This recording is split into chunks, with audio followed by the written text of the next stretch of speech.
आप सभी का हमारे YouTube चैनल सिलेबस सीटर में स्वागत है। और आज की क्लास में बहुत ही महत्वपूर्ण टॉपिक है।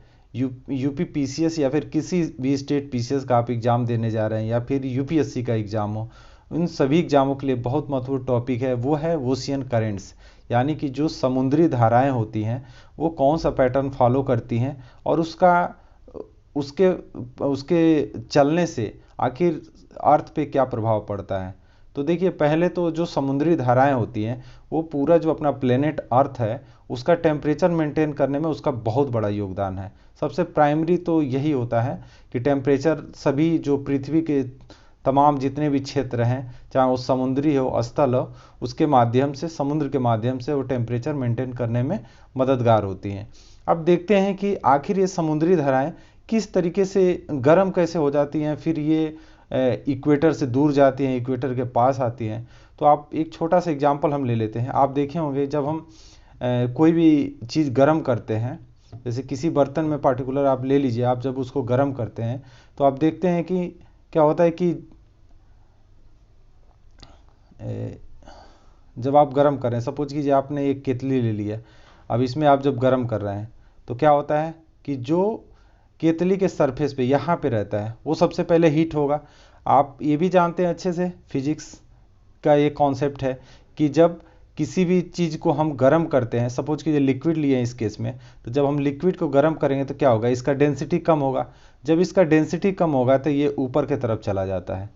ये जिसकी डेंसिटी कम होगी ये बर्तन में क्या होता है, ऊपर की तरफ चला जाता है और उस लिक्विड का जगह कौन सा लेता है, जो ऊपर ठंडा है, यानी कि इससे तो ठंडा ही ऊपर, तो ऊपर वाला यहाँ। इस तरीके से सर्कुलेशन फॉलो होता है और हीट होता रहता है।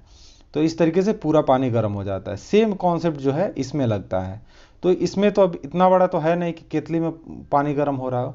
तो इसका क्या कॉन्सेप्ट है कि आप देखेंगे इसमें, इसका क्या कॉन्सेप्ट है कि इक्वेटर, तो आप सभी जानते हैं कि जो इक्वेटर होता है वहाँ पे टेम्परेचर वेरिएशन, यानी कि पूरे साल का अगर जो देखें हम, तो जो तापमान में अंतर होता है वो बहुत ही कम होता है। यानी कि अगर जो हम नॉर्मल ट्रॉपिकल रीजन में आ जाते हैं या फिर सब ट्रॉपिकल रीजन में आ जाते हैं तो टेम्परेचर का वेरिएशन बहुत ज़्यादा होता है। जैसे कि बहुत टेम्परेचर कितना हो जाएगा, टेम्परेचर हो जाता है 0 डिग्री भी चला जाता है और 45 डिग्री भी चला जाता है डिग्री सेल्सियस। इस तरीके से टेम्परेचर होता है। लेकिन इक्वेटर पे आप देखेंगे तो कितना, सपोज कीजिए कि 25 से लेके 35 37 इतना के आसपास जाता है।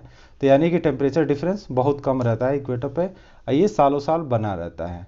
ठीक है, अब हम आते हैं अपने मेन मुद्दे पे कि करंट्स किस तरीके से फॉलो करता है, किस तरीके से हीट होता है। तो पहले तो एक बात आप जान लीजिए कि इक्वेटर से जो भी पानी, यानी जो भी करंट इक्वेटर से दूर जाएगी वो क्या होगी, वो गर्म धारा होगी, यानी कि वो हॉट करंट होगी, वार्म करंट होगी। ठीक है, और जो इक्वेटर के पास आ रही है वो कोल्ड करंट है। सेम आप जो केतली में आप पानी गर्म कर रहे थे, सेम आप ये मान लीजिए कि जो क्या होता है कि जो मतलब हीट के पास आती है, नीचे आती है, वो क्या होता है, ठंडा रहता है। यानी कि जो उष्मा का क्षेत्र है उस क्षेत्र में जब आ रही है तो वो गर्म रहती है, ठंडा रहती है। लेकिन वहाँ से जो दूर जा रही है वो ऑलरेडी क्या हो चुकी है, वो गर्म हो चुकी है। तो देखिए आपका ये क्या है, इक्वेटर है, ये हो गया हमारा इक्वेटर, ये इक्वेटर। अब यहाँ से जो जितनी भी धाराएं दूर जाएंगी वो क्या होंगी, वो गर्म धारा होंगी, वो गर्म धारा होगी जो यहाँ से दूर जाएंगी, जो पास में आएंगी वो ठंडी धारा।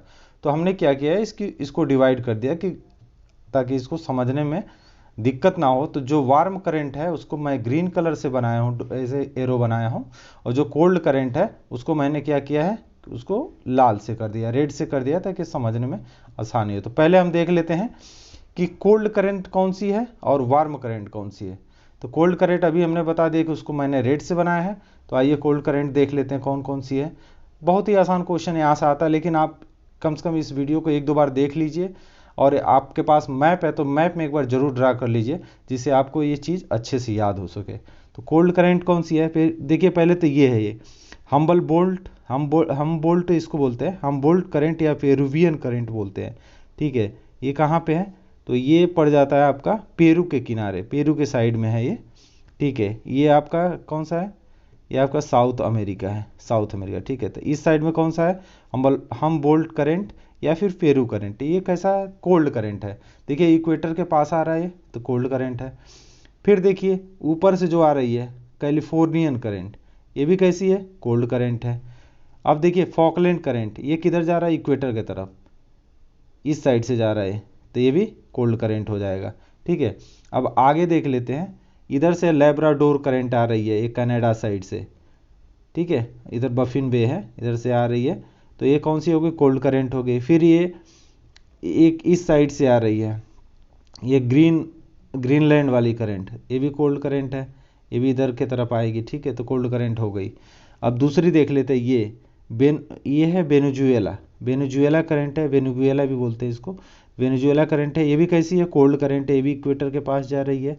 आप एक चीज़ देख लीजिए, नोट कर लीजिए कि इक्वेटर के पास जितनी कोल्ड करंट होगी सब इक्वेटर की तरफ उनका टुवार्ड्स इक्वेटर उनका डायरेक्शन होगा।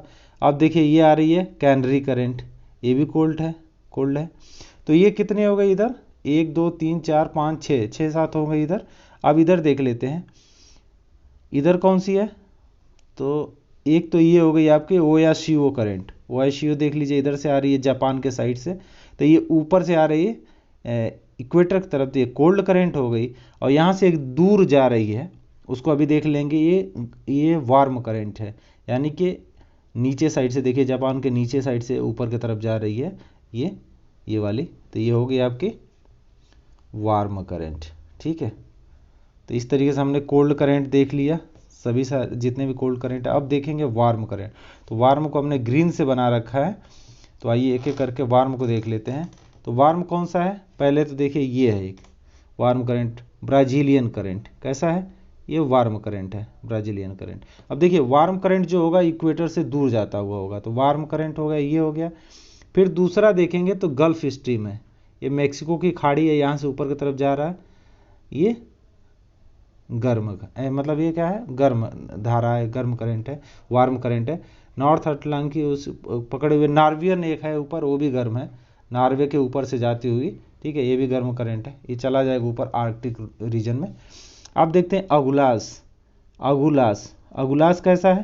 तो ये भी गर्म धारा है, ये भी इक्वेटर से दूर जा रही है, तो ये कैसी हो जाएगी? ये गर्म धारा हो जाएगी। अब आगे देख लेते हैं, इस साइड में ये कोरोशिवा भी हमने देख लिया।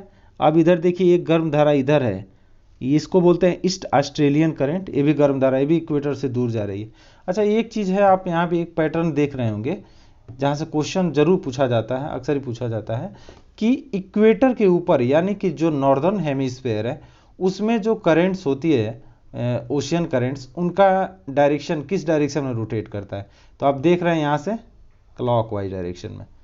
आप याद रखेंगे इसको कि नॉर्दर्न हेमिस्फीयर में यानी उत्तरी गोलार्ध में क्या होता है, जो धाराएं हैं वो किस तरीके से रोटेट करती हैं, चाहे वो वार्म करंट हो चाहे कोल्ड करंट हो, किस तरीके से रोटेट करती हैं? तो वो है क्लॉकवाइज, यानी कि घड़ी की दिशा में वो रोटेट करती हैं। और वही जब आप इक्वेटर के नीचे यानी जब साउदर्न हेमिस्फीयर में आ जाएंगे, आप देख रहे हैं यहाँ पे एंटी क्लॉकवाइज पैटर्न फॉलो करेंगे। देखिए क्वेश्चन यहाँ से क्या क्या बनता है वो मैं आपको बता देता हूँ। एक तो ये पूछता है कि कौन सी धाराएं हैं जो वार्म करंट है या फिर कोल्ड करंट है, या फिर ये पूछता है कि नॉर्दर्न हेमिस्फीयर में इनका मतलब डायरेक्शन कैसा रहता है, क्लॉकवाइज रहता है, एंटी क्लॉकवाइज रहता है, ये याद आपको रखना है। दूसरा चीज़ ये है कि ये जो ओशियन करेंट्स हैं इससे हमारे प्लेनेट पे क्या इफेक्ट पड़ता है। तो ये ओवरऑल टेम्परेचर को मेंटेन रखता है कि ना ही कहीं बहुत ज़्यादा ठंडा हो ना कहीं गर्म हो। तो इस हिसाब से इसमें कहीं ना कहीं सूर्य का बहुत बड़ा योगदान है, धाराओं का सूर्य का ही बहुत बड़ा योगदान है, क्योंकि देखिए ये जो इक्वेटर है यहीं से ये पूरा जो रोटेशन है ये सर्कुलेट हो रहा है। तो ये आज का बहुत इंपॉर्टेंट क्लास था, आप इसको अच्छे से देखिए। और अगर जो क्लास अच्छी लगी हो तो आप इसको प्लीज़ शेयर करें, सब्सक्राइब करें, ताकि ज़्यादा से ज़्यादा लोगों तक पहुंच सके। तो आज की क्लास में इतना, थैंक यू सो मच।